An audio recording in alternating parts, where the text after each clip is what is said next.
एक नियम बना लो, 12 महीने शिवरात्रि आती है, हर महीने शिवरात्रि पड़ती है, महीने में 2 बार प्रदोष पड़ती है। या तो प्रदोष का नियम बनाओ या शिवरात्रि का नियम बनाओ। एक होता है शमी का पौधा, एक होता है मंदार का पौधा। मंदार जानते हो सब लोग? बोलो तो जम के। सफेद आंकड़ा भी उसको बोलते हैं, मंदार भी उसको बोलते हैं। मंदार का पौधा और एक होता है शमी का। कहते हैं जिस व्यक्ति की जिंदगी में केवल घाटा ही घाटा लिखा हो, दुख ही दुख लिखा हो और कई साल हो गए हों किराए के मकान में रहते हुए या तकलीफ को भोगते भोगते, परिवार में कहीं सुख है ही नहीं, 2 पौधे को याद रखना। और दोनों पौधे की कथा हमने पूर्व में सुना चुके, मंदार और शमी। दोनों की कथा सुनाइए कि ये कौन से मुनि थे, कौन से ऋषि के बेटे थे, ये मंदार और शमी किसके पुत्र थे, सब कथा सुने। आप YouTube पर सर्च करिएगा तो आपको कथा पूरी मिल जाएगी। आप सोचो, जिसकी जिंदगी में दुख ही दुख लिखा, कष्ट ही कष्ट लिखा, परेशानी ही परेशानी लिखी। तो मंदार और शमी ये 2 पौधे ऐसे हैं जो जीवन में सुख प्रदान करते हैं। एक काम करना चालू करो, थोड़ी सी मिट्टी शमी के पेड़ के नीचे की और थोड़ी सी मिट्टी मंदार के पौधे के नीचे की, दोनों को लाओ, अच्छा मिलाकर उसका एक शिवलिंग का निर्माण करो और उस शिवलिंग का पूजन प्रदोष काल में शाम के समय शिवलिंग के सामने 2 घी के दिए जलाकर, जैसी घर में पूजन करते हो वैसी की वैसी पूजन करो, आरती करो, थोड़ा सा भोग लगाकर निवेदन कर कर उस शिवलिंग का बाद में विसर्जन करो। 5 या 7 प्रदोष कर लो या 5 या 7 शिवरात्रि कर लो। आपको किसी के आगे हाथ नहीं फैलाना पड़ेगा। मेरा देव अधिदेव महादेव स्वयं भंडार भरना प्रारंभ कर दे, स्वयं शिव भंडार भरेगा। मंदार और शमी के वृक्ष के नीचे का वो फल होता है जो सुख देगा, जो सुख देगा।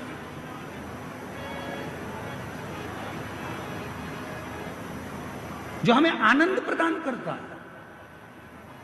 मंदार मतलब आप लोग जानते हो, वो सफेद आंकड़े की जो जड़ होती है, आंकड़ा होता है, उसके छोटे छोटे फूल होते हैं मंदार के, भगवान शंकर को चढ़ते हैं। और शमी की पत्ती तो आप लोग जानते ही हो, शमी का पत्र, इसके पौधे के नीचे और उसके पौधे, इसका वृक्ष और उसके वृक्ष के नीचे की थोड़ी थोड़ी मिट्टी प्रदोष काल में, या तो प्रदोष हो या शिवरात्रि हो, दोनों को मिलाकर उसका शिवलिंग बनाकर उसकी आराधना, उसकी शिव महापुराण करे। शमी का वृक्ष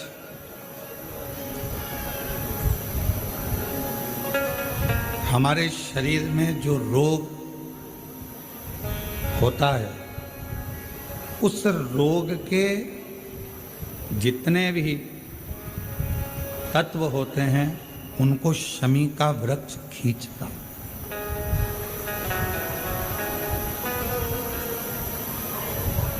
कल एक बहन ने प्रश्न किया कि गुरुजी, आपने कहा कि शमी का जो वृक्ष होता है वो बड़ा हो जाता है, बड़ा होने के बाद उसको घर में नहीं रखते, छोटा पौधा, छोटा सा पौधा घर में रख सकते, और वो छोटा सा जो पौधा है उसको तो हम घर में रख सकते हैं, पर वृक्ष, शमी का वृक्ष जितना बड़ा होता चले जाता है तो उसको घर से अपन रखते नहीं, उसको फिर कहीं बगीचे में या कहीं एकांत में या जहाँ उसकी ज़रूरत है वहाँ उसको लगा दिया जाए। गणेश पुराण में एक बात आती है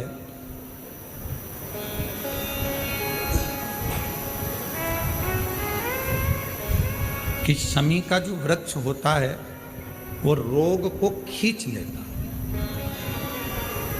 बीमारी को खींचता। तकलीफों को खींचता, दुख को खींचता, शरीर के रोगों को वो खींच लेता। तो शिव महापुराण की कथा में और गणेश पुराण की कथा से एक बात सीखने को मिलती है कि पौधा छोटा रहेगा तो आप उसका पूजन भी कर सकोगे, पत्ते भी ले सकोगे, शिवजी पे भी समर्पित कर सकोगे। और घर के अंदर यदि कोई तकलीफ में है, कष्ट में है, तो उसके दुख को भी वो खींच ले, उसके कष्ट को भी वो खींच ले, उसके कष्ट को, उसके दुख को वो खींच लेता है, उसके कष्ट को, उसके दुख को वो खींच लेता है। पर जैसे ही शमी का पौधा बड़ा हुआ, शमी का वृक्ष बड़ा हुआ, और उस वृक्ष के इर्द गिर्द से अगर निकल कर जा रहा है, शमी के उस वृक्ष के आसपास से, इर्द गिर्द से अगर कोई निकल कर जा रहा है, तो उसके भी रोग को वो खींचता, उसके भी रोग को वो खींचता। तो हमारे यहाँ सनातन धर्म में सर्व जगत के हित की बात कही जाती है कि शमी का जब पौधा बड़ा हो जाए, शमी का वृक्ष जब बड़ा हो जाए, शमी का पौधा जब बड़ा हो गया, तो उसे कहीं अच्छी जगह पर लगा दिया जाए, जिससे सर्व जगत के दुखों को वो खींचता रहे, सबके रोगों को वो खींचता रहे, समाप्त करता रहे, सबके रोगों को वो खींचता रहे, समाप्त करता रहे। सर्व जगत के हित। छोटा है पौधा अपने नजदीक। शिव महापुराण में 5 वृक्षों का जो वर्णन किया गया, पहले नंबर पर है बेलपत्र का वृक्ष, दूसरे नंबर पर है शमी का वृक्ष, तीसरे नंबर पर है आंवले का वृक्ष, चौथे नंबर पर है पीपल का वृक्ष, और 5वें नंबर पर है वट वृक्ष। ये हमको बल देते हैं, और हमें जो बल प्रदान करते हैं, हमें जो एनर्जी देते हैं, हमारे दुखों को ये नष्ट करते हैं, हमको एक अलग से बल इन पौधों से, इन वृक्षों से प्राप्त होता है। शमी की जो पत्ती होती है,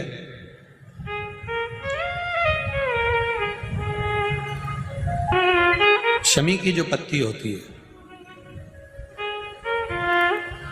एक पत्ती में जितनी पत्तियां लगी होती हैं, और एक पत्ती के अंदर, जरा ध्यान देंगे, जैसे इस पत्ती में ढेर सारी पत्तियां लगी हुई है, पत्ती में से भी एक पत्ती तोड़ोगे, और एक पत्ती तोड़ने पर उस पत्ती को भी अगर गिनोगे तो उसमें बहुत सारी पत्तियां होती हैं।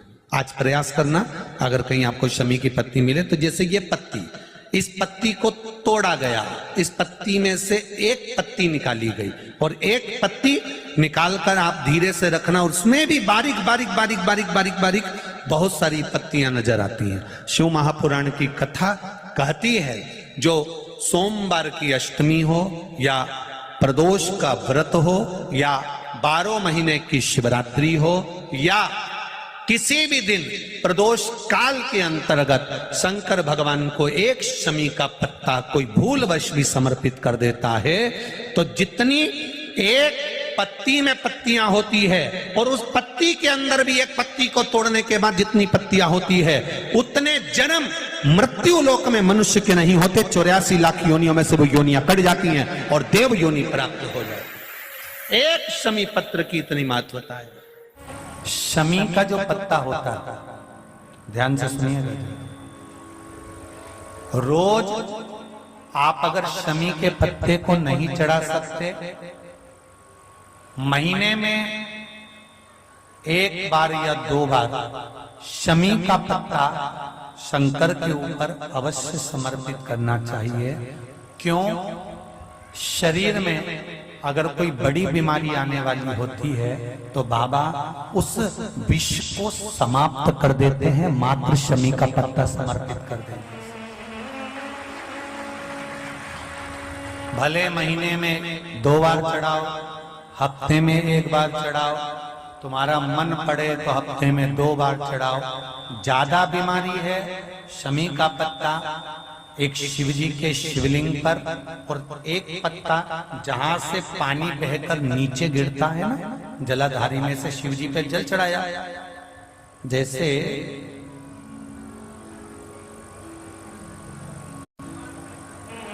ये शिवलिंग, इस पर जल चढ़ाया तो ये पानी बहकर नीचे आता है, तो जहां गिरता है एक पत्ता शिवलिंग के ऊपर और एक पत्ता जहां से जल नीचे गिरता है वहां। अगर ज्यादा बीमारी है और ऐसा लग रहा है कि डॉक्टर कह रहे हैं कि तबीयत ज्यादा खराब हो सकती है, जांचे जाएगी, ये होगा वो होगा, तो एक पत्ता शमी का ऊपर, एक पत्ता जलधारी जो बहकर नीचे आती है उसी पर चढ़ाना। शमी का पत्र रोग मुक्ति के लिए जब चढ़ाया जाता है तो भगवान शंकर का अवधूतेश्वर महादेव का नाम लेकर चढ़ाया जाता है। कौन सा महादेव? जम के बोलो जरा। अवधूतेश्वर महादेव का नाम लेकर चढ़ाया जाता है।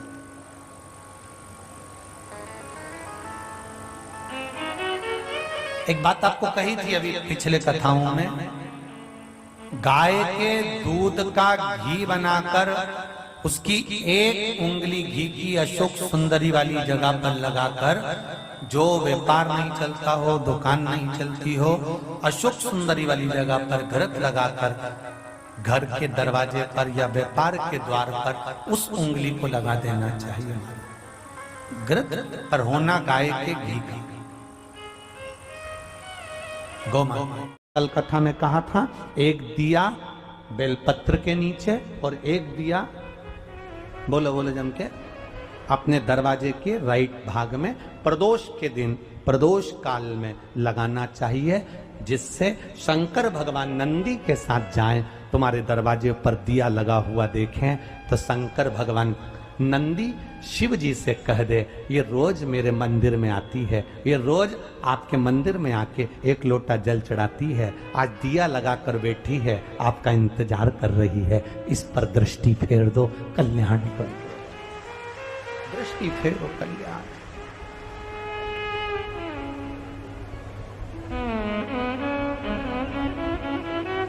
दिया लगाना मतलब प्रतीक्षा करना, दिया लगाना मतलब बाट जोना, दरवाजे पर दीप लगाना मतलब हम इंतजार कर रहे हैं बाबा का, हम बाबा का इंतजार। प्रदोष काल में, प्रदोष के दिन हमने पहले भी कहा कि एक दीप लगाना या जल चढ़ाना या शंकर को धतूरा चढ़ाना या चावल का दाना चढ़ाना या बेलपत्र चढ़ाना वो खाली नहीं जाता है। तुम्हारा प्रदोष के दिन, प्रदोष काल में लगाया गया दीपक एक ना एक दिन तुम्हारे घर में भी प्रकाश जरूर कर जाएगा। थोड़ा ध्यान दीजिएगा।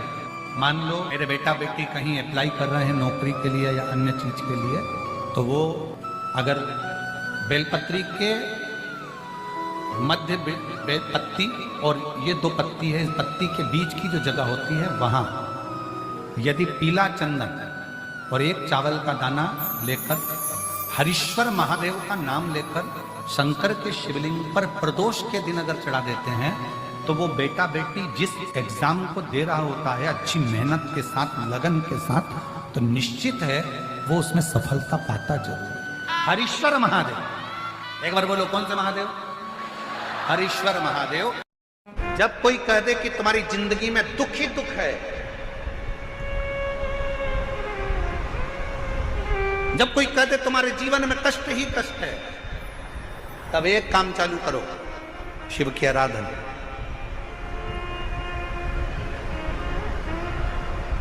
तब एक काम चालू करो, भगवान शंकर की आराधना। 3 चीजें अपना लो।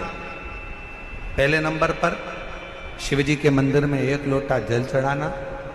दूसरे नंबर पर अगर प्रदोष के दिन मंदिर में दिया लगा सकते हो तो ठीक है, नहीं तो एक कनेर का फूल पीला वाला, देखा है आप लोगों ने? जम के बोलो जरा।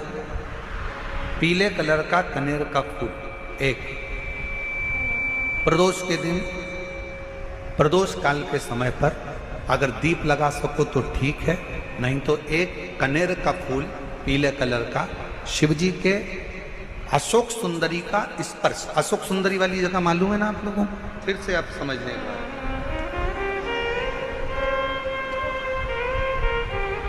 ये शिवलिंग, जलाधारी, ये चरण, राइट में गणेश जी, लेफ्ट में कार्तिकेय जी, मध्य भाग में जो एक मोटी सी लाइन होती है वो अशोक सुंदरी का स्थान होता है। जहां पर शिवलिंग रखा हुआ है ये पार्वती जी का हस्त कमल। शिवलिंग के ऊपर जो कलश में से एक एक बूंद पानी गिरता है वो शंकर जी की 5 लड़कियां, जया, विषहरा, शामली बारी, दौतली, देव। शिव जी के 6ठे नंबर की लड़की अशोक सुंदरी मध्य भाग में। जब एक कनेर का फूल प्रदोष के दिन, प्रदोष काल में अशोक सुंदरी वाली जगह पर स्पर्श कराकर शिव जी को समर्पित करना। 3 क्रम है, अगर बन सके तो करो। पहला 1 लोटा जल चढ़ाना, दूसरे नंबर पर अगर बहुत ज्यादा तकलीफ की जिंदगी चल रही हो, बहुत कष्टमय जीवन चल रहा हो और सब ने कह दिया कि तुम्हारी किस्मत में तो धक्के ही लिखे हैं, केवल आप धक्के ही खाओगे, तो एक कनेर का पुष्प प्रदोष के दिन, प्रदोष काल में अशोक सुंदरी का स्पर्श कराकर शिवलिंग पर चढ़ाओ। और बन सके प्रत्येक महीने शिवरात्रि आती है, जैसे कल शिवरात्रि है ऐसे हर महीने शिवरात्रि आती है। शिवरात्रि के दिन एक अक्षत, मात्र एक अक्षत, केवल एक चावल का दाना, एक दुर्वा के साथ शिव जी को समर्पित करना प्रारंभ करो। जिंदगी की कैसी भी तकलीफ होगी, मेरा शंकर भगवान उस तकलीफ को मिटाएगा। काटो। शिव की आराधना और दिल से बाबा को पुकारते रहो, श्री शिवाय नमस्तु, श्री शिवाय नमस्तु, श्री शिवाय नमस्तु, श्री शिवाय नमस्तु। उसको पुकारते रहो, दिल से उसको विश्वास के साथ पुकारो। पार्वती जी के भाग्य में लिखा था कि इनको जो पति मिलेगा वो नग्न वेशधारी मिलेगा, जटाजूड़ वाला मिलेगा, भस्म रमाने वाला मिलेगा, पर उन्होंने, पार्वती जी ने शिव जी की आराधना करना प्रारंभ करी।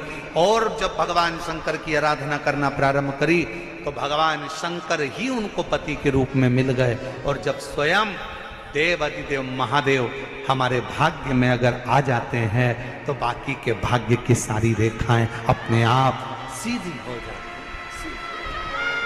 सब रेखा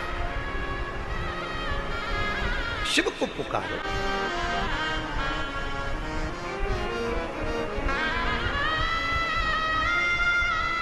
भगवान शंकर को पुकारने का प्रयास करो। महाराज,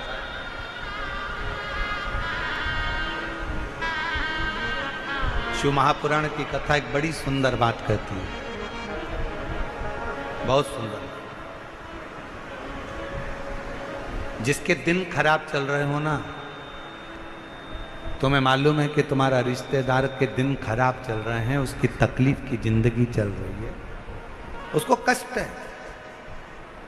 हम जानते हैं कि दिल्ली वालों को इतना समय नहीं है, मुंबई वालों को इतना समय नहीं है, बड़े बड़े शहर वासियों को इतना समय नहीं है, पर शिव महापुराण की आज की बात को लेकर जाना। जिसके दिन खराब चल रहे हो, तुम्हारे रिश्तेदार, तुम्हारा कुटुंबी, मोहल्ले में किसी के दिन अगर बेकार चल रहे हो, बहुत कष्ट के दिन चल रहे हो, तो उससे कम से कम एक दिन में 2 बार जरूर मिला करो। क्यों? उसके दिन भले खराब चल रहे हैं, पर एक ना एक दिन मेरा बाबा उसका हाथ पकड़कर उसको उन्नति की सीढ़ी पर जरूर चढ़ा। अगर किसी के दिन खराब चल रहे हैं तो उससे 2 बार मिलो।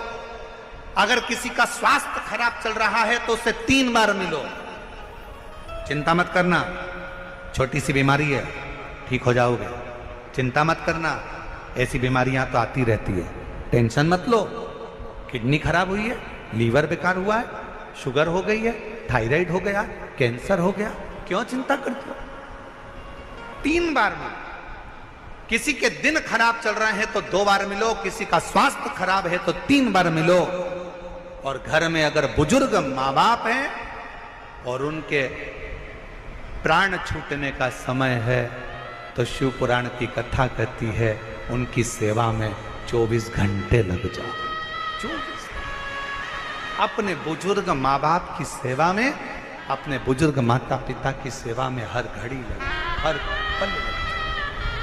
प्रदोष का दिन हो और प्रदोष काल में आप अपने घर से जल और एक हाथ में घी का भरा हुआ दीप लेकर जिस दिन शंकर के मंदिर में जाते हो, शंकर को जल चढ़ाकर हाथ का स्पर्श जलाधारी पर कर कर शिव मंदिर में दीप प्रज्वलित कर देते हो, 26 प्रदोष का पुण्य फल उसी क्षण प्राप्त हो जाता है। 26 प्रदोष का फल एक ही दिन में, एक ही क्षण में प्राप्त हो जाता है। 26 प्रदोष। निवेदन सभी श्रोता बहन भाइयों से, कथा आस्था चैनल पर जो सुन रहे हैं, फेसबुक यूट्यूब पर जो सुन रहे हैं और पंडाल में बैठकर जो सुन रहे हैं,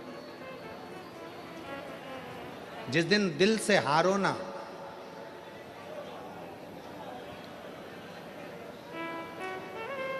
थोड़ी तकलीफों में अगर घिर जाओ, तकलीफें आ जाए, कष्ट आ जाए, तकलीफें जिस दिन तुम्हारे भीतर बहुत ज्यादा मात्रा में आ जाए, उस दिन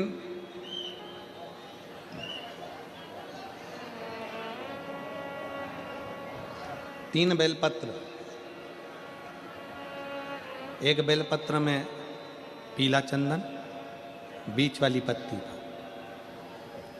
जिस दिन तुम्हें लगे कि मैं बहुत दुखी चल रही हूं और मेरा काम हो ही नहीं रहा, बहुत तकलीफ की जिंदगी चल रही है, कोई हाथ पकड़ने वाला नहीं है, कोई संभालने वाला नहीं है और बहुत तकलीफ हो रही है, बहुत तकलीफ। उस समय पर एक बेलपत्री के बीच वाली पत्ती पर पीला चंदन, दूसरी पत्ती पर लाल चंदन और तीसरी पत्ती पर 11 चावल गीले, पानी में उसको थोड़ा सा भिगो लें या धो लें, 11 चावल गीले शिव जी की उस पत्ती पर रखें।